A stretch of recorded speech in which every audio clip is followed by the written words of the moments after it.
ಕರ್ತನಾದ ಯೇಸುಕ್ರಿಸ್ತನಲ್ಲಿ ಪ್ರಿಯರಾದ ದೇವಜನರೇ, ನಮ್ಮ ಕರ್ತನಾದ ಯೇಸುಕ್ರಿಸ್ತನ ಅತ್ಯಧಿಕವಾದ ಕೃಪೆಯು ಸಮಾಧಾನವು ತಮಗೂ ತಮ್ಮ ಕುಟುಂಬದ ಪ್ರಿಯರೆಲ್ಲರಿಗೂ ಹೆಚ್ಚಾಗಿ ಅನುಗ್ರಹಿಸೋಣವಾಗಲಿ.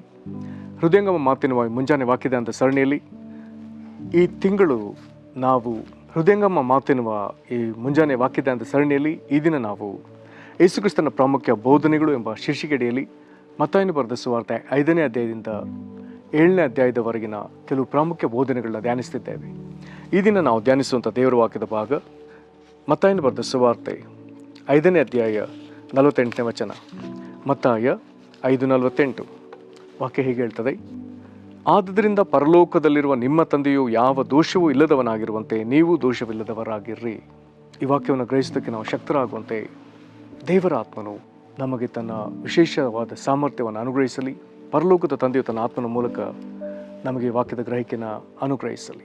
ಇಲ್ಲಿ ಯೇಸುಕ್ರಿಸ್ತನು ಪರಲೋಕದಲ್ಲಿರುವ ದೇವರ ಕುರಿತಾಗಿ, ಪರಲೋಕದಲ್ಲಿರುವ ತನ್ನ ತಂದೆ ಅಥವಾ ಈ ವಾಕ್ಯದಲ್ಲಿ ನೋಡುವಂತೆ ಪರಲೋಕದಲ್ಲಿರುವಂಥ ನಮ್ಮ ತಂದೆ, ಆತನು ಯಾವ ದೋಷವಿಲ್ಲದವನಾಗಿದ್ದಾನೆ.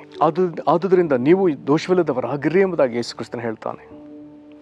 ಇದನ್ನೆಲ್ಲ ಹೇಳುವಾಗ ಆತನು 43ನೇ ವಚನದಿಂದ ಬರುವಾಗ ವಿಶೇಷವಾಗಿ ಆತನು ನೆರೆಯವರನ್ನು ಮಾತ್ರವಲ್ಲ ವೈರಿಗಳನ್ನೂ ಪ್ರೀತಿಸಲೆನ್ನುವಂಥ ಒಂದು ಪ್ರಪಂಚವೇ ಆಶ್ಚರ್ಯಪಡತಕ್ಕ ಬೋಧನೆಯನ್ನು ಯೇಸುಕ್ರಿಸ್ತನು ಬೋಧಿಸಿದ್ದಾನೆ. ಒಂದು ವೇಳೆ ಯಾರೂ ಇದನ್ನು ಬೋಧಿಸಲಿಲ್ಲ, ಆದರೆ ಯೇಸುಕ್ರಿಸ್ತನು ಅದನ್ನು ಕಲಿಸ್ತಾನೆ.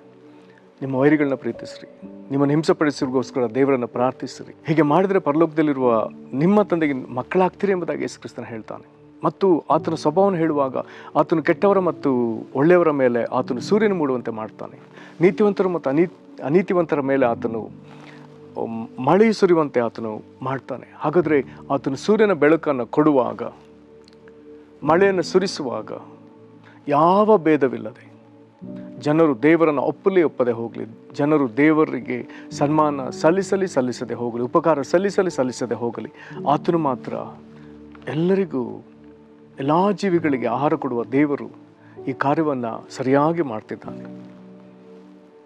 ಹೀಗೆ ಯೇಸುಕ್ರಿಸ್ತನು ಇದನ್ನೆಲ್ಲ ತಿಳಿಸ್ತಾ ಬರುವಾಗ ಹೇಳಿದ ಮಾತೆ, ಆದುದರಿಂದ ಪರಲೋಕದಲ್ಲಿರುವ ನಿಮ್ಮ ತಂದೆಯು ಯಾವ ದೋಷವಿಲ್ಲದವನಾಗಿರುವಂತೆ ನೀವು ದೋಷವಿಲ್ಲದವರಾಗಿರ್ರಿ ಎಂಬುದಾಗಿ ಹೇಳಿದ. ಈ ದೇವರು ಈ ಮೊದಲು ಆತನು ವಿಧವಾಗಿ ಈ ಸಂಗತಿಗಳನ್ನ ಮಾತನಾಡಿದ್ದಾನೆ. ಅದರಲ್ಲಿ ಬಹು ಪ್ರಾಮುಖ್ಯವಾಗಿ ನಮ್ಮ ಮೂಲ ಪಿತೃವಾದ ಅಬ್ರಹಾಮನಿಗೆ ಆತನು ನೇರವಾಗಿ ಇದನ್ನು ಮಾತನಾಡಿದ್ದಾನೆ.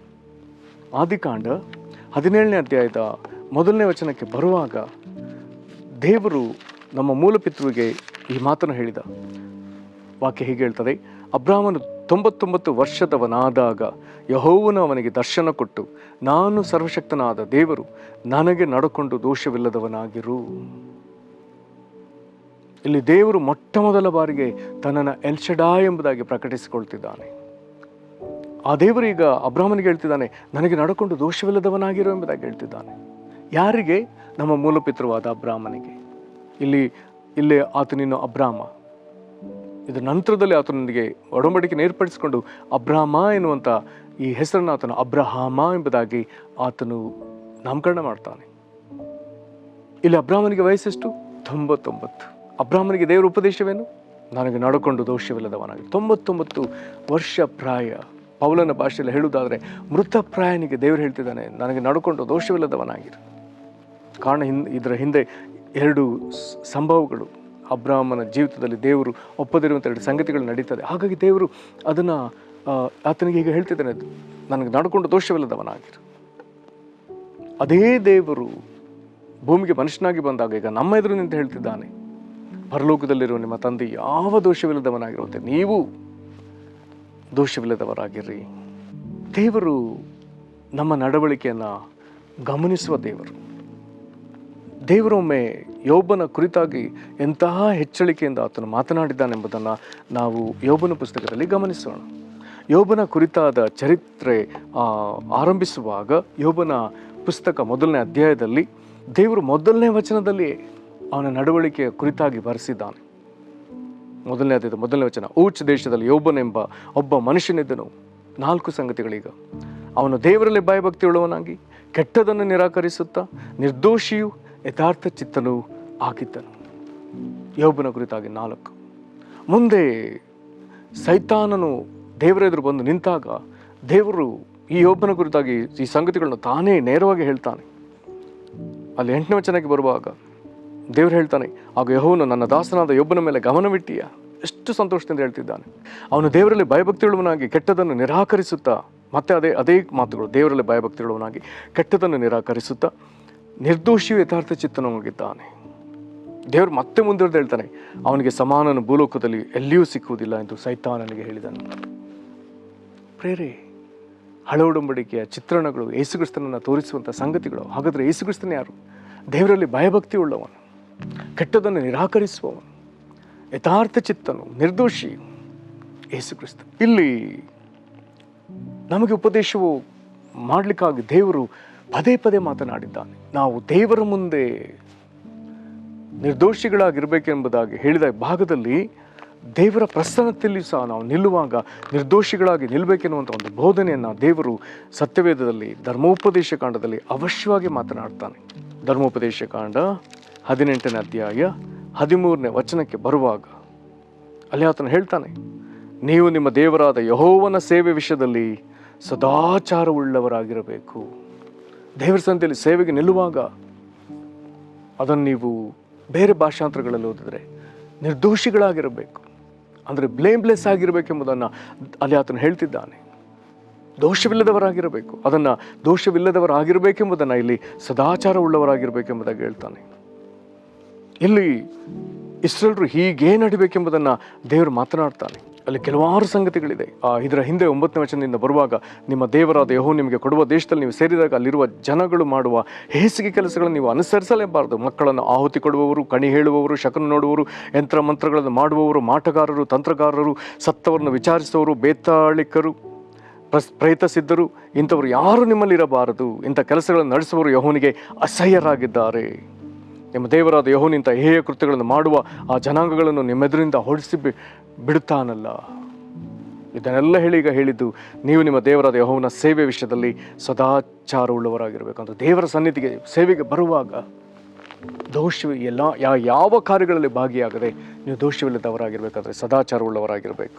ಹಾಗಾಗಿ ಕ್ರಿಸ್ತನ ಸಭೆಗೆ ಮಾತನಾಡುವಾಗ ಇಂಥ ಸಂಗತಿಗಳನ್ನೇ ಇಟ್ಟು ಆತನು ಈ ರೀತಿ ಹೇಳ್ತಾನೆ. ಆ ಮಾತು ಸಹ ಬಹಳ ಪ್ರಾಮುಖ್ಯವಾದದ್ದು. 2 ಕೊರಿಂಥ 7ನೇ ಅಧ್ಯಾಯದ 1ನೇ ವಚನ, 2 ಕೊರಿಂಥ 7:1. ಪ್ರೇರೆ, ಈ ವಾಗ್ದಾನಗಳು ನಮಗಿರುವುದರಿಂದ ನಾವು ಶರೀರ ಆತ್ಮಗಳ ಕಲ್ಮಶವನ್ನು ತೊಲಗಿಸಿ. ನೋಡಿ ಎಂಥ ಮಾತು ಬರ್ತದೆ. ಕಲ್ಮಶ ನಮ್ಮ ಶರೀರದಲ್ಲಿದೆ, ಕಲ್ಮಶ ನಮ್ಮ ಆತ್ಮದಲ್ಲಿದೆ ಎಂಬುದಾಗಿ ವಾಕ್ಯ ಹೇಳ್ತಾ ಇದೆ. ಮತ್ತೊಮ್ಮೆ ವಾಕ್ಯ ಓದ್ತೇನೆ.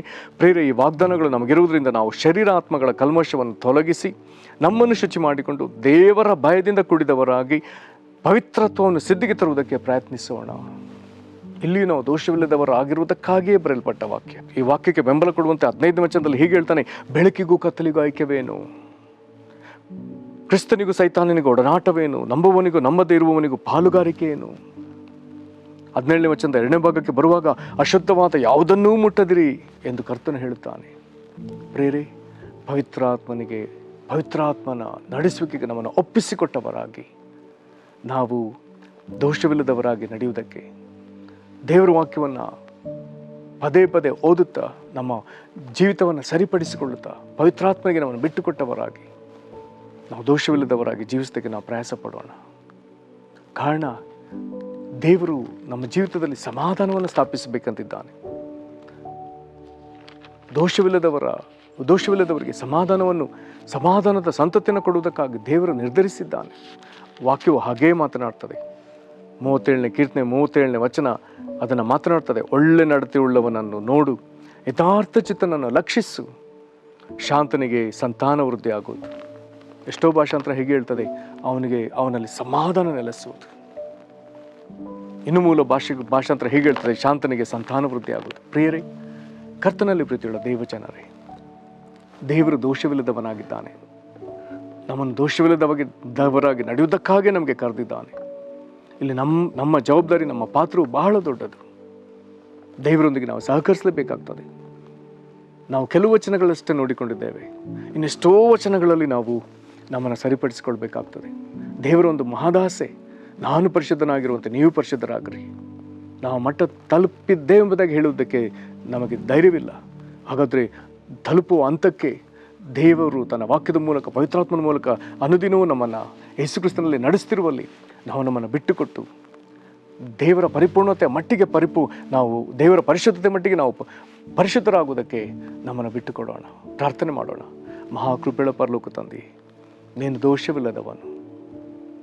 ಪರಲೋಕದಲ್ಲಿರುವ ನಮ್ಮ ತಂದೆಯೇ, ಹಾಗಾದರೆ ನಾವು ನಿನ್ನ ಹಾಗೆ ಆಗಬೇಕೆಂದು ನೀನು ಬಯಸಿದಿ.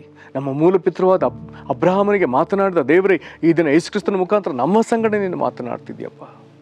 ಯೋಬನಲ್ಲಿ ನೀನು ದೇವ ಭಯಭಕ್ತಿಯನ್ನು, ಆತನ ಕೆಟ್ಟದನ್ನು ನಿರಾಕರಿಸುವ ರೀತಿಯನ್ನು, ಆತನಲ್ಲಿರುವಂಥ ನಿರ್ದೋಷವನ್ನು, ಆತನ ಯಥಾರ್ಥ ಚಿತ್ತತೆಯನ್ನು ನೀನು ಕಂಡು ಎಷ್ಟೋ ಸಂತೋಷಪಟ್ಟು, ಸೈತಾನನೆಂದರೆ ನೀನು ಅದನ್ನು ಸಂತೋಷದಿಂದ ಸಾಕ್ಷಿ ಹೇಳಿದಿ. ನಿನ್ನ ನಾವು ಸ್ತುತಿಸ್ತೇವೆ ಸ್ವಾಮಿ ಕರ್ತನೆ. ಹಾಗಾಗಿ ನಮ್ಮ ಶರೀರ ಆತ್ಮಗಳಿರುವಂಥ ಕಲ್ಮಶಗಳನ್ನು ತೊಲಗಿಸಿಕೊಂಡು ನಮ್ಮನ್ನು ಶುಚಿಪಡಿಸ್ಕೊಳ್ಬೇಕೆಂಬುದಾಗಿ ಕರೆ ಕೊಟ್ಟಿದೆಯಲ್ಲ ದೇವರೇ, ನಿನ್ನ ಮೇಲಿನ ಭಯಭಕ್ತಿಯಿಂದ ನಾವು ಕುಡಿದವರಾಗಿ ಪರಿಶುದ್ಧತೆಯನ್ನು, ಪವಿತ್ರಾತ್ಮವನ್ನು ಸಿದ್ಧಿಗೆ ನಾವು ತರುವುದಕ್ಕೆ ಪ್ರಯತ್ನ ಪಡಬೇಕೆಂಬುದಾಗಿ ಹೇಳಿದೆಯಲ್ಲ ದೇವರೇ. ಪ್ರಯತ್ನದಲ್ಲಿ ಅನುದಿನ ಹೋಗುವುದಕ್ಕೆ ಕೃಪೆ ಕೊಡು ದೇವರೇ. ಇಲ್ಲಿವರೆಗೂ ನಾವು ಎಷ್ಟೋ ವಿಷಯದಲ್ಲಿ ದೋಷಿಗಳೇ ಎಂದು ಒಪ್ಪಿಕೊಳ್ತೇವೆ, ನಾವು ಪಾಪ ಮಾಡ್ತಲೇ ಇದ್ದೀವಿ ಎಂಬುದನ್ನು ಒಪ್ಪಿಕೊಳ್ತೇವೆ.